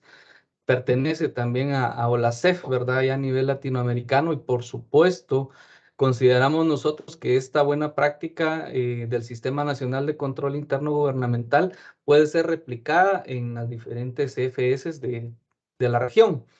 Sin embargo, pues considero también que o todas las CFS de nuestra región, o por lo menos la gran mayoría de estas CFS, al igual que nosotros como Contraloría en nuestro país, pues tenemos esa facultad de normar el control interno, ¿verdad? Entonces considero que desde ese punto de vista, desde esa ventana de oportunidad que tenemos como FS, del rol que desempeñamos en el control interno, poder implementar estas mejoras, ¿verdad? Y como les comentaba, en el caso de este sistema que se implementó en nuestro país a partir del año pasado, pues está en base a normativas internacionales como COSO, como ISACA, como normativas de buenas prácticas de INTOSAI, que pues hacia eso, hacia ese norte vamos todas las CFS, ¿verdad? En el sentido de poder actualizar nuestros procesos, actualizar ese rol que nosotros desempeñamos como FS y pues considero, mi estimado Fabián, de que a través de los diferentes departamentos de relaciones interinstitucionales o de cooperación de la CFS de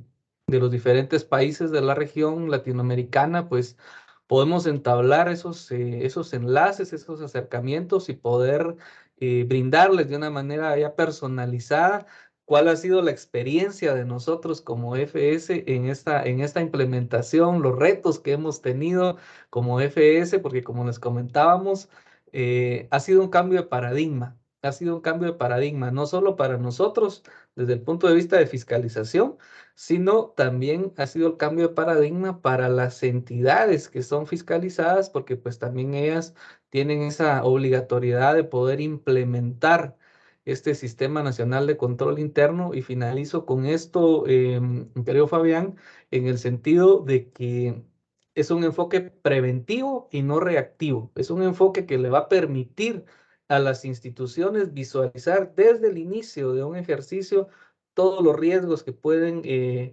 materializarse en el transcurso del año y poder tomar la medida correctiva a tiempo, oportuna. Entonces, pues consideramos nosotros de que podemos con todo gusto poder compartir esa experiencia que hemos tenido y pues también estar abiertos a esa retroalimentación que podemos recibir por parte de otra FS. Muchas gracias por la pregunta, Javi. No, señor Orozco, muchísimas gracias a usted por su respuesta. Ahorita profundizaremos un poquito más en algo que nos menciona en la segunda pregunta.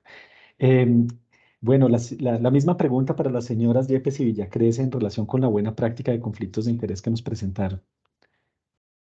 ¿Cómo creen ustedes que las instancias de cooperación regional pueden fortalecer su buena práctica o otras EFS en la región? Muchas gracias por la pregunta. Justamente conversábamos con Salomé de que nuestra buena práctica nace justamente de una red de cooperación, que en este caso es la plataforma de América del Sur y de México para implementación de la Convención de Naciones Unidas contra la Corrupción, ¿no? Entonces, es en ese espacio en el cual nosotros pudimos también conocer que existía una herramienta similar en el caso de Argentina y que sería de gran utilidad para la problemática que habíamos identificado en el caso de Ecuador.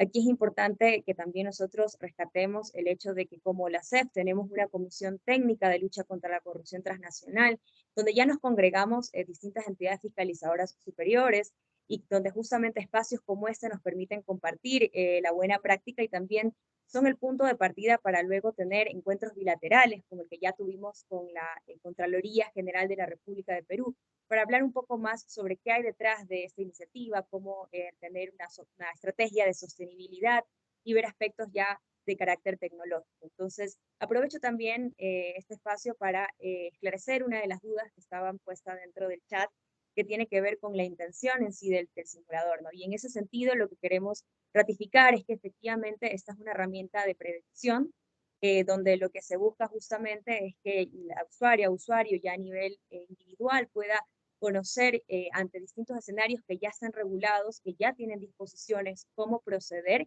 pero que sigue siendo una herramienta de carácter de asesoría, ¿no? No es una resolución como tal, no es una excusa para no intervenir en un acto administrativo. Entonces, lo importante es situarnos, digamos, en la intención de la herramienta y efectivamente esta tiene que ser complementada con otro tipo de instrumentos como ya las declaraciones de intereses per se. Perfecto, muchísimas gracias a las dos por la presentación y por la respuesta a la pregunta que se formuló. Bueno, la segunda pregunta es una pregunta compuesta y pues la preguntaba primero para el señor Bolaños y está relacionada con dos temas, señor Bolaños. Uno, por una parte, ¿por qué considera usted que es replicable la buena práctica que nos presentó? Es decir, que si otra EFS quiere implementarla, estará en capacidad de hacerlo. Digamos, mencionando cuáles son los 2 o 3 presupuestos que debe contar la EFS para poderla implementar. Y en segundo lugar, en esta misma pregunta, que nos mencione cuáles han sido los principales retos o desafíos que han enfrentado ustedes implementando esa buena práctica. Sí, muchísimas gracias. Bueno, para serles sincero, yo he tenido la oportunidad durante 8 años de estar, digamos, tratando de que esta criatura de este curso sobre prevención de la corrupción sea una criatura de la que, digamos, podamos sentirnos que realmente aporta en este tema. Entonces, un reto importante es, por ejemplo, la investigación, ¿verdad? ¿Cómo ir identificando materiales, prácticas, situaciones que nos aporten en el campo de la prevención, ¿verdad? De la prevención, porque realmente nosotros no manejábamos ese campo, ¿verdad? No lo manejábamos. Entonces, me alegra mucho, por ejemplo, escuchar a las compañeras del Ecuador en donde nos hablan de todo el tema de conflicto de intereses, porque justamente cuando vemos el poder de la normativa, en el poder de la normativa, de ahí está el tema justamente de todo el régimen de abstenciones, todo el régimen de prohibiciones, de incompatibilidades y de conflictos de interés. Claro que cuando nosotros hicimos el curso era con la legislación costarricense. Ahora tenemos que ir pues a temas más genéricos, ¿verdad? Para que se pueda ubicar el asunto, pero lo importante es pues que quede eso por allí, ¿verdad? ¿Por qué? Porque sabemos de que las convenciones internacionales nos piden que haya declaraciones de intereses y sin embargo, pese a que son obligatorias, en muchos de nuestros países eso no está regulado. No está regulado que un funcionario antes de intervenir para resolver un trámite, para poder realizar cualquier gestión, digamos que se le asigne, firme una declaración de que en ese caso específico, por ejemplo, no me asiste ningún conflicto de interés, ¿verdad? Por alguna vinculación familiar, personal, vecinal, etcétera, según lo que se defina en cada uno de los países. Entonces, esa parte de la investigación fue muy grande. Y luego, cuando ya pasamos al tema, digamos, de tener que transformar eso en un curso a nivel internacional, entonces el reto es buscar, bueno, ¿y cuáles son esos estándares? ¿Cuáles son esos estándares y buenas prácticas validados a nivel internacional? Entonces ahí todavía se nos hace más difícil, ¿verdad? Porque resulta que también hay que estar sumergido en personas que conocen sobre cómo buscar información, ¿verdad? O pedir información en diferentes fuentes para poder llegar a esa información y de eso extraer lo que nos puede ser útil. Ahí entonces enriquecimos, por ejemplo, con una importante, por ejemplo, aporte que ha dado la Comisión Interamericana de Derechos Humanos, que es la vinculación que hay entre el tema de la corrupción y los derechos humanos. Entonces, ahí vamos viendo vínculos muy interesantes, ¿verdad? Porque aunque no hay un derecho humano a vivir libre de corrupción, que lo debería haber, pero la verdad es que la corrupción afecta una serie de derechos humanos, sobre todo de las poblaciones más vulnerables. Entonces, bueno, pues es todo un aprendizaje que hay que hacer y sobre todo no hemos querido tampoco señalar a ningún país. No hemos querido como que aparezca en el curso, digamos, cosas negativas de los países, sino más bien cosas que nos motiven, que sean positivas y que impacten, digamos, y que puedan ser, como veíamos antes, replicables. Básicamente eso desde el punto de vista de los retos y desafíos. Y ahora estoy muy contento porque otro desafío muy importante, y con esto termino en esa parte, es el conseguir personas de otros países que nos ayuden a validar el curso. Y aquí les agradezco mucho a los colegas que ya he visto como 15, 20 colegas que nos dicen, mire, yo con todo gusto saco mi tiempito y les ayudo en eso. Así es que estamos tomando esos datos y si hay algún otro interesado, vieran cómo se los agradeceríamos. Porque también sin ese aporte no sabemos si realmente eso va a ser útil. Hay cosas hasta de lenguaje. Hay una compañera que me dice, por ejemplo, aquí en Costa Rica, cuando hay muchas personas esperando por un servicio, eso le llamamos la fila. Pero en otros países se le llaman la cola, ¿verdad? Entonces, ¿cómo hacer para buscar un lenguaje neutral, ¿verdad? Que no tengas, en este caso nuestro, costarriqueñismos, ¿verdad? Expresiones que solo en Costa Rica sabemos de qué se trata y si alguien va a ver el curso, lo va a leer, lo va a estudiar, no lo va a encontrar. Otra cosa muy interesante es que hemos introducido el audio en el curso. Entonces, las personas van a poder no solamente ir leyendo el curso, sino también va a haber un audio. Y bueno, hay otras cosas muy importantes y todo un reto, cómo simplificar en el uso, por ejemplo, de infografías. Tiene muchas, hay videos, hay mucha cosa de eso. Y bueno, ahí tuvimos que buscar otras personas que nos ayudaran con capacidades que uno no tiene al respecto.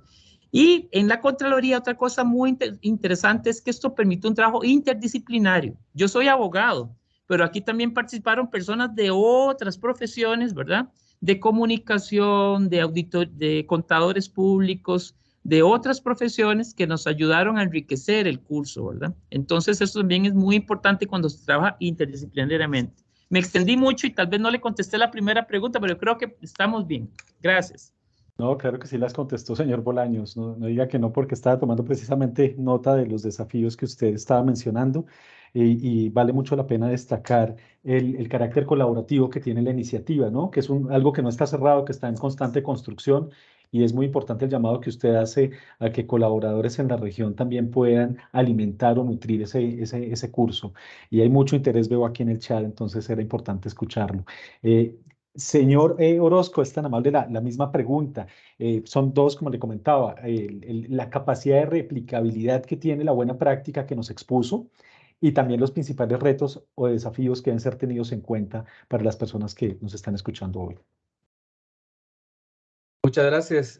Bueno, platicábamos en la pregunta anterior que pues definitivamente consideramos nosotros que la capacidad de que esta buena práctica sea replicada por las instituciones, por las CFS de los diferentes países, pues sin duda alguna es una ventana de oportunidad muy importante, muy interesante y sobre todo esa ventana de oportunidad que tenemos nosotros como FS, no solamente de normar la fiscalización propia de nosotros como FS, sino cómo extrapolar esa buena práctica hacia las instituciones públicas que fiscalizamos, cómo trascender nosotros hacia esas instituciones públicas y cómo coadyuvarlas en el sentido de poder evaluar esa metodología de riesgos, de poder ser preventivos y no reactivos. Y pues sin duda, como te comentaba, considero de que va a depender un tanto de la legislación que aplique a cada uno de los países. En nuestro caso, pues tenemos esa facultad por la misma ley orgánica de la Contraloría General de Cuentas que pues nos faculta para normar el control interno en todas las instituciones públicas. Entonces, desde esa perspectiva, considero que ese sería un punto de partida, evaluar la legislación de nuestros países, ver desde qué punto de vista, cuál es el alcance que podemos tener nosotros y pues, por supuesto, sería interesante poder replicarlo. La verdad es de que hemos tenido gratas experiencias, hemos visto cómo esto ha sido, pues, enfocado, cómo ha sido aceptado por las instituciones y pues ahí me voy a trasladar a responder ya la siguiente pregunta en cuanto a los desafíos que ha habido. Y pues quiero comentarles de que si bien es cierto, a un principio, pues al ser un cambio de paradigma para las instituciones, el tema de riesgos, muchas instituciones no conocían ese término desde el punto de vista de la administración pública. Entonces, se realizaron jornadas extensas de capacitación prácticamente en todo el país, no solamente a nivel de la ciudad, sino en todos los departamentos de nuestro país donde se iba a los departamentos, se iba a las instituciones a poder explicarles toda esa metodología de la matriz de evaluación de riesgos, del mapa de riesgos, cómo enfocar ese plan de trabajo de tal manera que pueda coadyuvar a que ese riesgo que se identificó no se llegue a materializar y pues evaluar también, poder evaluarlo desde el punto de vista que contempla acoso en relación a la probabilidad de ocurrencia de ese riesgo y al impacto que va a tener ese riesgo si se materializa. Entonces, cuando las instituciones empezaron a ver de que esos riesgos podían tener un impacto en el logro de los objetivos, empezaron a darle sentido al SINASIG, empezaron a decir, no, esto me interesa porque yo voy a ser preventivo. Yo no voy a esperar a que se materialice el riesgo, sino que voy a tomar acciones oportunas para que esos riesgos pues no me generen un impacto que pues al final del año pues me implique no haber cumplido con mis objetivos, haber pues hecho cosas que no debieron hacerse, sino que pues como les comentaba, desempeñar la función gubernamental desde un punto de vista preventivo y ahí es donde yo quiero centrarme en que pues todas las diferentes CFS que hoy nos acompañan, que empecemos a apostarle a la prevención. De hecho, en la actual administración del señor Contralor General de Cuentas, el doctor Frank Bode, quien pues también envía un cordial saludo a todos los participantes, el eslogan de nosotros como administración actualmente es: prevención y buena gobernanza construyen confianza. Entonces estamos apostándole fuertemente al tema preventivo y no tanto al tema reactivo. Entonces este sistema es justamente ese rol preventivo que nosotros como FS debemos de apostarle, y pues que las entidades públicas también vean el rol de la FS desde un punto de vista diferente. No que van a llegar hasta cuando ya se han materializado hechos de corrupción o hechos pues, de incumplimiento, sino de poder verlo desde esa perspectiva preventiva. Pero por supuesto, estimado Fabián, totalmente replicable y en la mejor disposición de poder también colaborar con algunas instituciones que pues estén interesadas, con algunas CFS que estén interesadas en poder pues darle a conocer a más detalle la experiencia que hemos tenido como FS en la implementación del Sistema Nacional de Control Interno Gubernamental, SINASIG. Muchas gracias. Muchas gracias a usted, señor Orozco, por compartir esta interesante, buena práctica desde Guatemala. Para las colegas de Ecuador, la misma pregunta. ¿Cuál es la capacidad de replicabilidad que tiene la buena práctica? Y también, ¿cuáles son los principales retos que se deben tener en cuenta para su adaptación? Sí, gracias Fabián. Bueno, realmente replicable completamente, sí es una herramienta que si es que podemos contextualizar para cada país, es una herramienta súper útil, súper direccionada, una herramienta que nos va a permitir hacer consultas de manera súper eficaz. Así que bueno, y también como ya les comentaba Liz, hemos ya hecho enlaces de cooperación para que la herramienta pueda ser replicable. Es un tema que ya está en ejecución. Ese en cuanto a la primera pregunta. Y en cuanto a la segunda, bueno, tenemos retos que se presentaron tanto en la realización de la herramienta como ahora posteriormente en su divulgación. Entonces, en la primera etapa, ¿no es cierto? Creo que el reto más grande fue construir el mapa de decisiones, permitir que estas ramificaciones y estas decisiones y estas partes de la herramienta puedan irse enlazando de una forma coherente, de una forma amigable para las personas que consultaban. Entonces, realmente construir esa parte fue reunir toda la normativa y ordenarla, distribuirla de una manera que se pueda consultar con facilidad. Esa fue el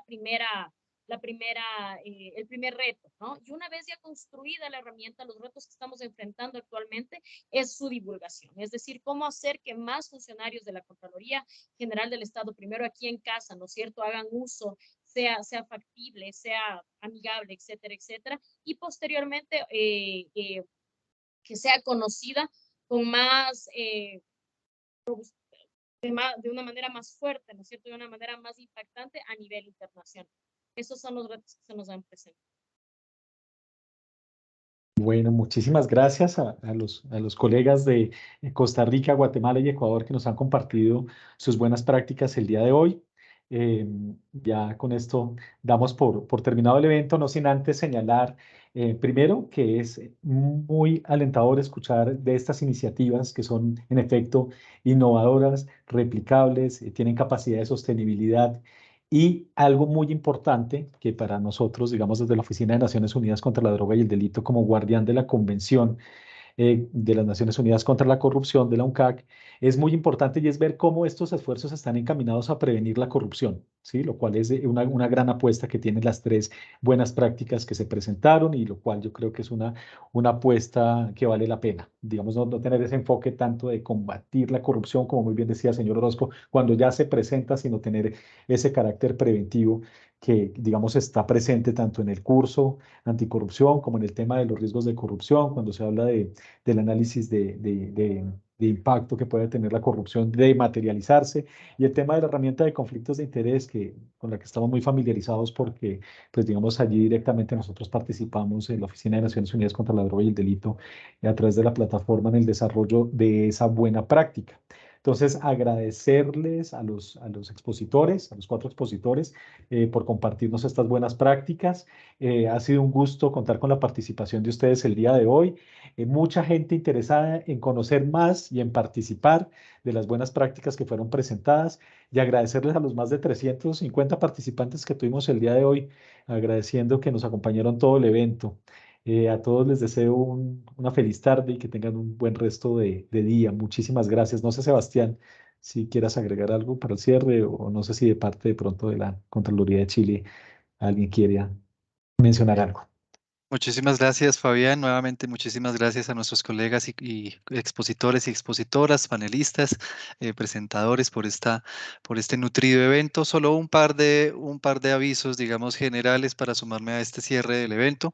Por un lado, comentarles que estaremos haciendo el envío de los materiales propios de esta sesión a los correos registrados en el formulario que cada uno de ustedes diligenció, digamos, para acceder, digamos, a este webinario, a este evento. También estaremos difundiendo la grabación que se hará o que se ha hecho de este evento. Y también acabamos de compartir a través del chat del Teams, acabamos de compartir los correos de los diferentes panelistas, participantes de este evento, previa autorización, por supuesto, de ellos, para que, teniendo en cuenta el gran interés que se ha despertado en cada una de sus buenas prácticas, pues se les pueda contactar y se pueda entrar, digamos, en comunicación con ellos y con ellas directamente. Dos temas finales. En pantalla tienen un código QR con una petición que les hacemos de manera sincera para que hagan una evaluación, digamos, de lo que ha sido este webinario. Para nosotros es fundamental contar con su retroalimentación para así poder seguir siempre mejorando este tipo de eventos. Y finalmente quisiera pedirle a nuestras panelistas, expositores y moderador, por supuesto, que enciendan sus cámaras un último momento para tomar una pequeña foto de cierre de este evento. Por supuesto, no lo podemos pedir para el público en general, toda vez que somos casi 400 personas, pero quisiéramos tomar una foto de despedida de este webinario. Les agradecemos prender sus cámaras. Entonces, por favor, denme un segundo, haré una pequeña cuenta regresiva para hacer esta foto del evento. Les pido que por favor mantengan esas sonrisas por al menos unos 3 segundos a partir de ya.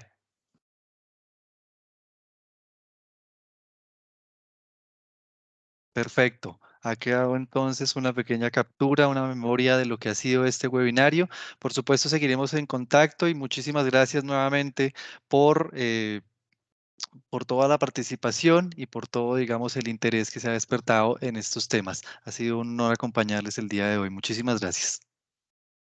Gracias a todos. Feliz día. Gracias, gracias.